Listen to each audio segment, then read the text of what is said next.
तो ठाकुर जी को प्राप्त करने वाला ऐसा हो जाता है। तीसरा ठाकुर जी को प्राप्त करने वाले के चित्त में दीनता बहुत आ जाएगी। दीनता कैसे? वो सबके आगे झुकना शुरू हो जाएगा। जिसको देखेगा जो श्रेष्ठ है उसके आगे झुक जाएगा। सबको बड़ा बना के खुद को छोटा बनाने की स्थिति, ये भगवत प्राप्त व्यक्ति का एक लक्षण हो जाएगा। और चौथा और सबसे विशेष लक्षण, नेत्र ज्यादातर भीगे रहेंगे भगवत प्राप्त के, सूखे नेत्र नहीं रहेंगे। नेत्रों में सदा एक जलाशय भरा ही रहेगा, और कोई भावुक बात कर दे तो उसके नेत्रों के पनारे छूट पड़ेंगे। कृष्ण प्राप्त व्यक्ति का ये स्वरूप हमारे वृंदावन के एक महापुरुष परम पूजनीय प्रातस्मरणीय श्री चंद्रशेखर बाबा, मैंने उनका दर्शन किया है। आप विश्वास नहीं करेंगे, मैं बोलूंगा तो हो सकता है कि आपको ऐसा लगने लगेगा कि ये हो ही नहीं सकता, पर जब नाम महामंत्र चलता था, हरे कृष्ण कृष्ण कृष्ण हरे हरे, हरे राम राम राम हरे हरे, कीर्तन करते करते एक स्थिति आती थी, आंखों से आंसू नीचे नहीं गिरते थे, यहां से आंसू छलक करके सामने गिरते थे। मैंने ऐसा कभी नहीं देखा। इसको बोलते हैं अश्रुओं की पिचकारी छूटना, किसी की नहीं होता ऐसा। विरह की ऐसी परम दशा, ठाकुर जी से मिलने की ऐसी व्याकुलता कि बस नेत्र भी यहां गालों से नीचे नहीं टपक रहे हैं, सामने छलक करके गिर रहे हैं। ऐसी स्थिति उनकी होती थी। ऐसे ऐसे महापुरुष। तो कृष्ण प्राप्त व्यक्ति का चौथा लक्षण क्या है कि उसके नेत्र सजल रहेंगे। वो भले ही मुख से मुस्कुरा रहा है पर नेत्रों में पानी रहेगा, भीगे नेत्र रहेंगे। कृष्ण प्राप्त व्यक्ति का चौथा लक्षण, सब में गुण मुझ में अवगुण, ये दर्शन उसका हो जाएगा। नंद बाबा के अंदर ये सारे गुण प्रकट हो गए हैं, क्योंकि घर में लाला जन्म हुए हैं और वो लाला साक्षात कृष्ण है। अटारी पर खड़े है करके नंद बाबा लुटा रहे हैं, सबको दे रहे हैं, कोई बड़े छोटे का भेद नहीं रख रहे हैं। कोई बहुत बड़ा नगर सेठ भी आया है तो उसको भी स्वर्ण के रत्न दे रहे हैं, लेकिन अगर कोई सामान्य कार्यकर्ता भी आ गया है तो हो सकता है नगर सेठ से ज्यादा उसको दे रहे हैं, सबको लुटा रहे हैं। क्यों? घर में आनंद हुआ है, लाला हुआ है। अच्छा, ये कोई नहीं समझ पा रहा कि नंद बाबा इतने उदार मना क्यों हो गए। ठाकुर जी के आने के बाद उदारता लाए नहीं है, अपने आप आ गई है। अच्छा, एक बार ऐसा भी होता है संसार में, पति लुटा रहा है तो पत्नी रोकती है, पत्नी लुटा रही है तो पति रोकते हैं, अरे भाई तुम कहां सब जगह क्या कर रही हो, इतना भी मत दो। लेकिन यहां दोनों की स्थिति ऐसी हो गई है कि नंद बाबा लुटा रहे हैं तो यशोदा मैया भीतर से सेवकों को भेज रही हैं कि अरे वहां भी कछु सामग्री धरी है, वो भी दिया नंद बाबा को लुटा में, हमारे घर में लाला भयो। और सब ब्रजवासी से बदले में केवल एक वस्तु मांगे, कहा कि हमारो लाला ऐसे ही चिरजीव है, ऐसे ही आनंद करे। सब ब्रजवासी नंद भवन को घेर करके दोनों भुजा उठा के आशीष देते हुए गा रहे हैं, रानी तेरो चिरजीवो गोपाल, रानी तेरो चिरजीवो गोपाल। हे यशोदा मैया, तुम्हारो लाला चिरजीव है। चिरजीव मतलब इतनी लंबी आयु हो, इतनी लंबी आयु हो तुम्हारे लाला की कि बस जब तक सूर्य चंद्रमा है, जब तक ये पृथ्वी है, जब तक ये ब्रह्मांड है, तब तक तुम्हारो लाला राज करे। सब आशीष दे रहे हैं। तभी वहां पूतना का आगमन हुआ। 6 दिन के ठाकुर जी हुए और राक्षसी पूतना का आगमन हुआ। रूप बदल करके आई थी, अत्यंत सुंदर बनकर के आई थी पूतना, जैसी है उस रूप को ढक करके आई थी।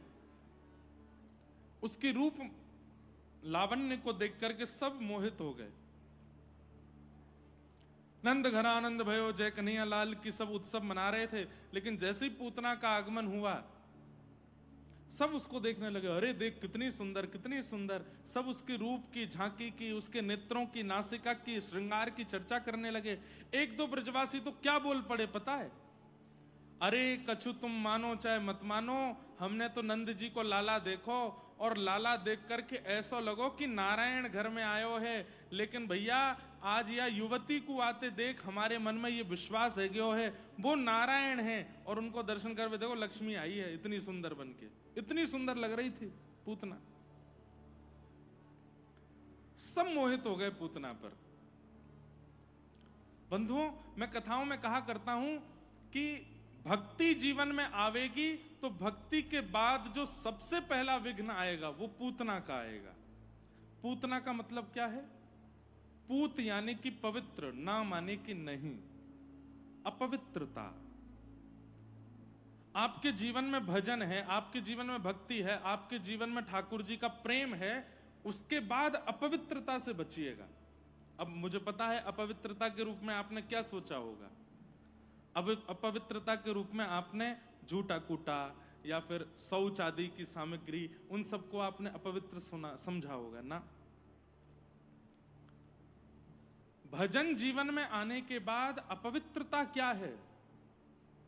दूसरे में दोष देखना, ये अपवित्रता है।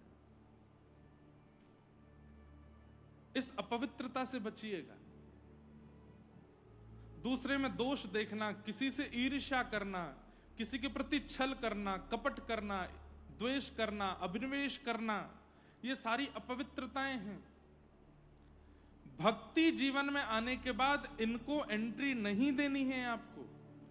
आप तिलक लगाते हैं, माला जपते हैं, कंठी पहनते हैं और फिर किसी से ईर्ष्या कर रहे हैं। उतार दीजिए माला, उतार दीजिए कंठी, उतार दीजिए तिलक। अधिकार नहीं है इसका आपको। आपके चित्त में ईर्ष्या है नहीं। और यदि नाम जप करने के बाद भी, कथा सुनने के बाद भी, कृष्ण प्रेम में आने के बाद भी आप इन सब से नहीं बच पा रहे हैं, तो इसका मतलब है कि आपके ऊपर पूतना का आक्रमण हो चुका है। पूतना से बचिए। पूतना आई।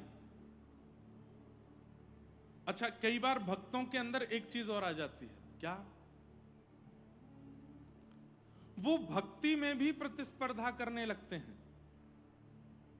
जैसे किसी ने कहा आप रोज कथा सुनने जाती हो, बोले हाँ। अरे हमारी गली की एक आंटी है वो भी जाती हैं, बोले हाँ मेरे बगल में ही तो बैठती हैं, वो पूरी कथा में जो है बस डिस्टर्ब ही करती रहती हैं। मैं तो बिल्कुल एकटक होकर कथा सुनती हूँ, वो कभी ऐसे बैठ, कभी ऐसे छिड़ती हैं, कभी ऐसे बोलती हैं, कभी सो जाती हैं। वो तो कथा में बहुत डिस्टर्ब करती हैं। आपने दोष देखा ना, यही पूतना है। नहीं देखना है। आपने खुद को श्रेष्ठ बता दिया और उसको अश्रेष्ठ बताया, यही पूतना है।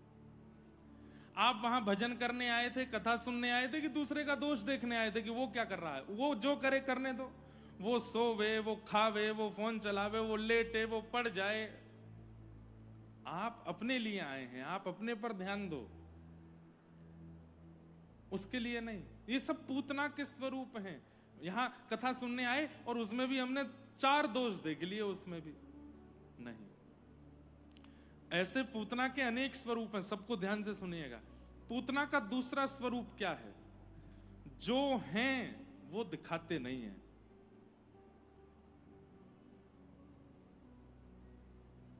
हैं कुछ और पर दिखाएंगे अपने आप को बहुत अच्छा। ये पूतना है। पूतना राक्षसी है, पूतना क्रूर है, पूतना कुरूपणी है, पूतना बालग्नि है। लेकिन दिखा क्या रही है? अत्यंत सौम्य हूं, अत्यंत सुंदर हूं, बड़े घर की बहू हूं, बहुत अच्छी हूं। ऐसा सबके मन में एक गलत भावना, धारणा बैठा रही है। ये पूतना है। आप कहोगे महाराज जी तो क्या गलत है? तो गलत ही दिखाओ मैं सबको कि हाँ हम गलत हैं। गलत दिखाओ मत, पर उसको छुपाओ भी तो मत। कई लोग इसको बगुला भगती कहते हैं। बगुला भगत का नाम सुना है? बचपन में हम लोग हिंदी के क्लास में पढ़ते थे। एक बगुला भगत था।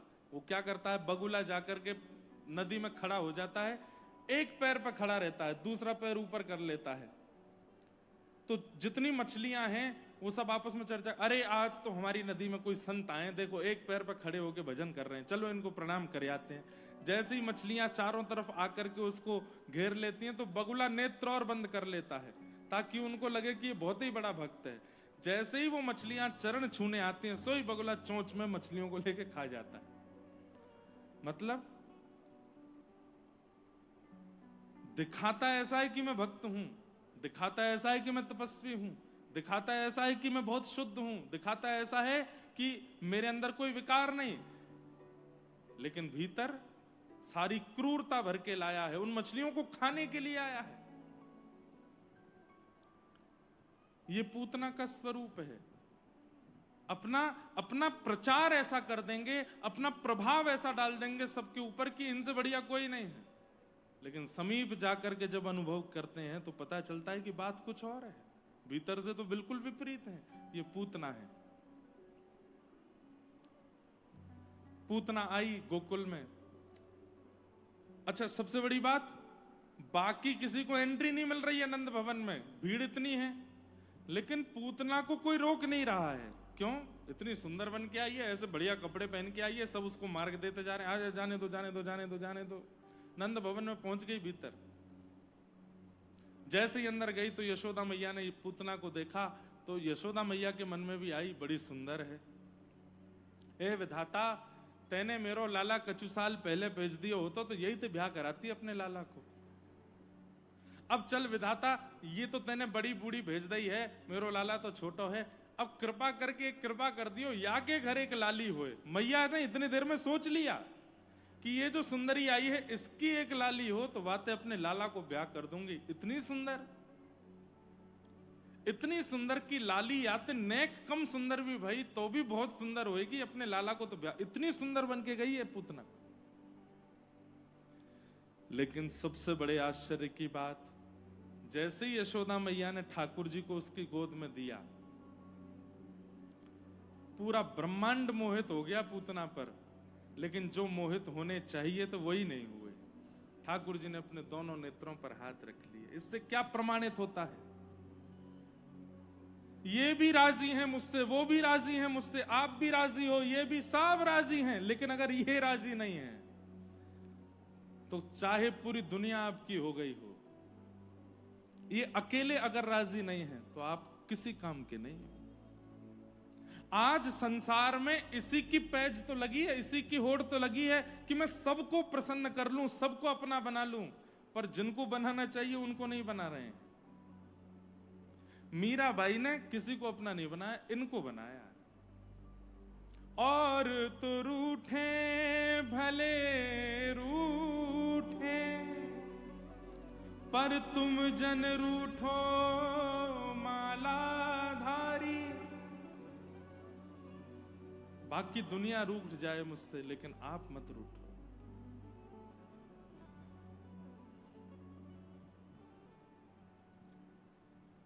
आप मत रूठो।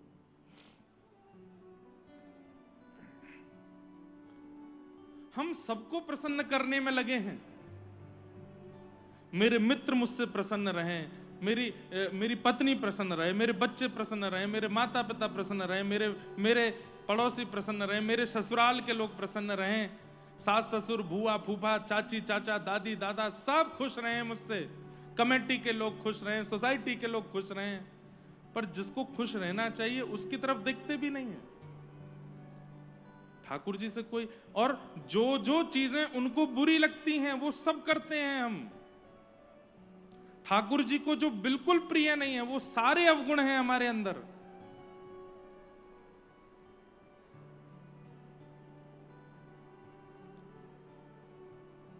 नफरत है जिनसे उन्हें सदा, उन्हीं अवगुणों में मैं हूं पड़ा। जिन चीजों से ठाकुर जी को इतनी नफरत है वो सारे अवगुण हैं हमारे अंदर। है कुटिलता कपट भी है, छल भी है और अभिमान, फिर श्याम कैसे शरण मिले, इसी सोच में मेरे प्राण हैं, न तो रूप है ना तो रंग। सारे वो अवगुण मेरे अंदर विराजमान हैं जो ठाकुर जी को बिल्कुल पसंद नहीं है। कुटिलता, कुटिलता किसको कहते हैं? कुटिलता किसको कहते हैं?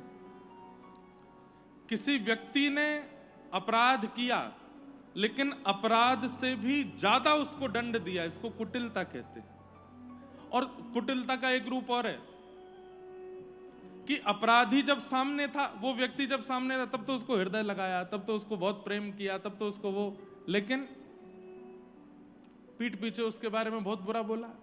ये छल है, ये कपट है, ये सब ठाकुर जी को प्रिय नहीं है। भगवान को सीधी बात है, डबल साइडेड डबल फेस वाला व्यक्ति बिल्कुल प्रिय नहीं है। एक रहो, जैसे हो वैसे रहो। ये बार बार अपना स्वभाव, विचार, स्वरूप, शक्ल बदला मत करो सामने, एक रहो।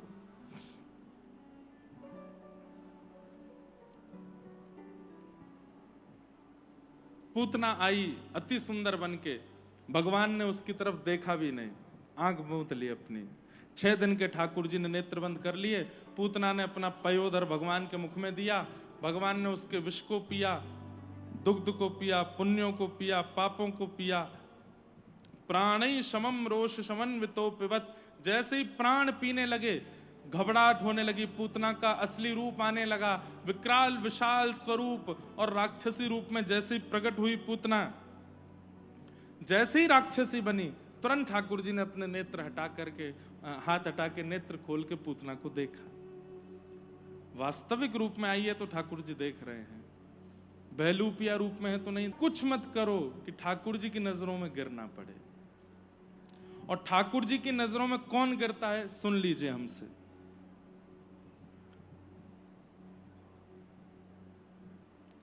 सबसे पहला, स्त्रियों का अपराध करने वाला व्यक्ति, जो माताओं का सम्मान नहीं करता, बहनों का सम्मान नहीं करता, बेटियों का सम्मान नहीं करता, ठाकुर जी को वो प्रिय नहीं। यत्र नार्यस्तु पूज्यन्ते रमन्ते तत्र देवता। हमारे शास्त्रों ने आज्ञा की, नारी का सम्मान है, नारी के प्रति भावना है, नारी के प्रति सम्मान है, तो उस घर में ठाकुर जी सेवा स्वीकार करते हैं, नहीं तो उस घर में, जिस घर में नारी का सम्मान नहीं, वहां ठाकुर जी सेवा स्वीकार नहीं करते। तो सबसे पहला,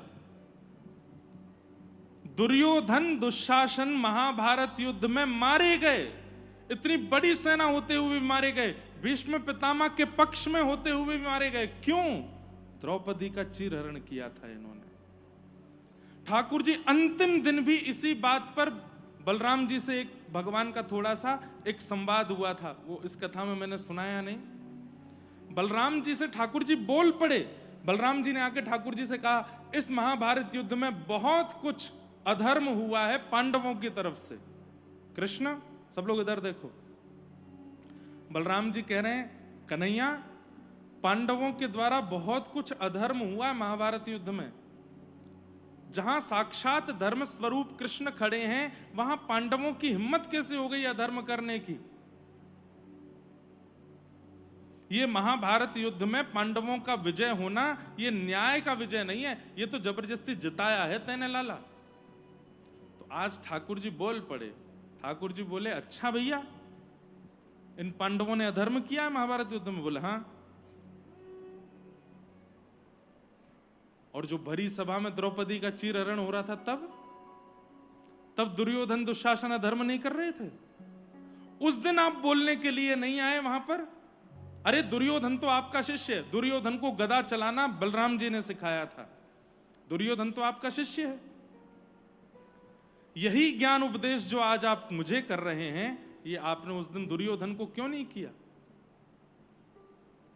अरे वो अबला नारी रो रही थी, भीख मांग रही थी कि मेरी इज्जत को बचाइए, सबके आगे हाथ जोड़ रही थी, भीष्म पितामह के आगे हाथ जोड़े, अपने 5 पतियों को लाचार रूप में देख रही थी, कृपाचार्य, द्रोणाचार्य, सबकी ओर देखा उसने, किसी ने रक्षा नहीं की। हमारी बहन है बलराम जी वो। और सबसे बड़ी बात, जिस समय चीरहरण हो रहा था उस समय वो रजस्वला अवस्था में थी, उसका स्पर्श नहीं हो सकता था।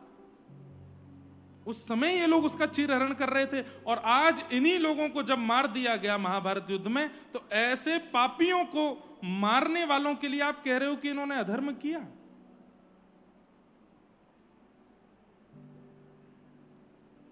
स्त्री रक्षा में महाभारत हो गया, स्त्री रक्षा में राम रावण युद्ध हो गया। जब स्त्रियों का अपमान किया जाता है तो ठाकुर जी के नेत्र लाल पड़ जाते हैं, उनको वो प्रिय नहीं लगता।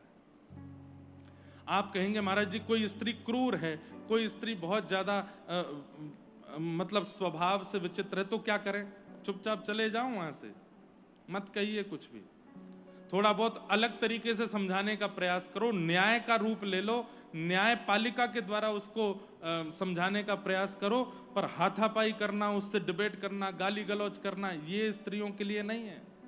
और दूसरे तरीके ढूंढ लीजिए, ठाकुर जी को वो प्रिय नहीं। दूसरा, भगवान को अप्रिय लगता है वैष्णव अपराध। किसी भक्त का, किसी ब्राह्मण का, किसी भगवत भजन करने वाले का आप अपराध करो, वो ठाकुर जी को प्रिय नहीं है। वैष्णव अपराध ठाकुर जी को प्रिय नहीं। तीसरा, बालकों के प्रति दुर्भाव।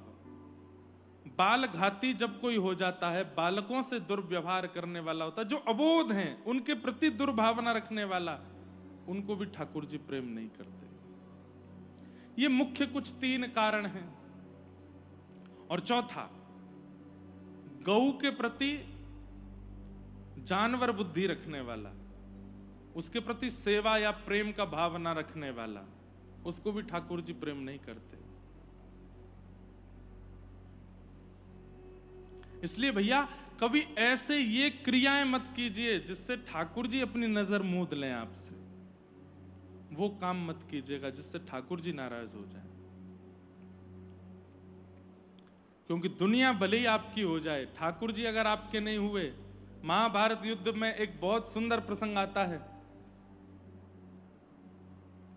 कर्ण अपने रथ पर बैठा था और यह नियम था कि जब तक कर्ण के पास कुंडल और कवच हैं तब तक कर्ण को महाभारत युद्ध में नहीं मारा जा सकता। उसी समय इंद्र ब्राह्मण का रूप धारण करके महाभारत युद्ध के बीच में आकर के कहता है, कर्ण मुझे भिक्षा दो। और दानवीर कर्ण है, सब दान कर देता है, जो मांग ले वो दे देता है। कर्ण ने कहा क्या चाहिए मांगिए, और तुम्हारे कवच कुंडल दो। कर्ण हंसने लगा और हंस करके अपने कुंडल उतारने लगा। उस समय कर्ण के सारथी ने कर्ण से कहा, ये क्या कर रहे हैं आप नहीं जानते हैं कि जब तक ये कवच कुंडल है तब तक ही आप हो, ये देते ही आपका वध करने का पूरा षड्यंत्र रचाएंगे पांडव।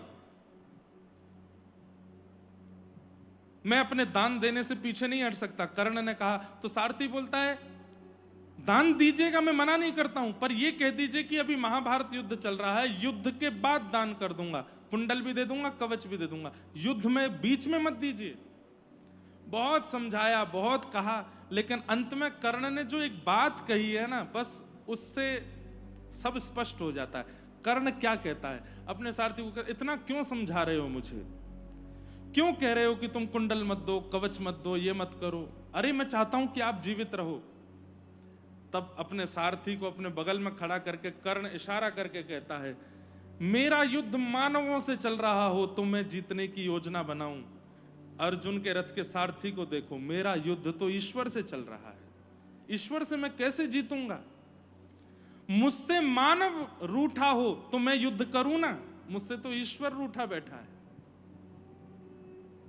मेरे विपक्ष में साक्षात कृष्ण खड़े हैं, चाहे मैं 1000 कवच पहन लूं तो भी नहीं बचूंगा। और उस समय कर्ण अपने कवच कुंडल उतार के इंद्र को दान कर देता है, और उसी के बाद कर्ण की मृत्यु होती है। ठाकुर जी कभी विरोध में ना चले जाएं भैया, इसके लिए ध्यान रखो, वो हमारे पक्ष में रहें बस।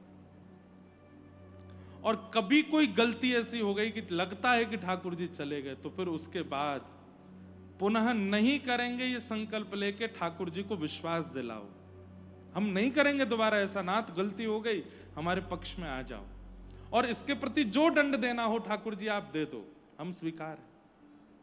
बस ये 2 बातें ठाकुर जी से कह दो, शायद ठाकुर जी दोबारा पक्ष में आ जाएं। इसलिए भैया ठाकुर जी को अपनी साइड रखो, कहीं वो विपक्ष में चले गए ना, सारे ग्रह नक्षत्र उथल पुथल हो जाएंगे। हम आपको डरा नहीं रहे हैं ठाकुर जी से, हम आपको प्रेम करवा रहे हैं ठाकुर जी से। डरिए मत, उनसे प्रेम कर लीजिए, प्रीति कर लीजिए, स्नेह कर लीजिए।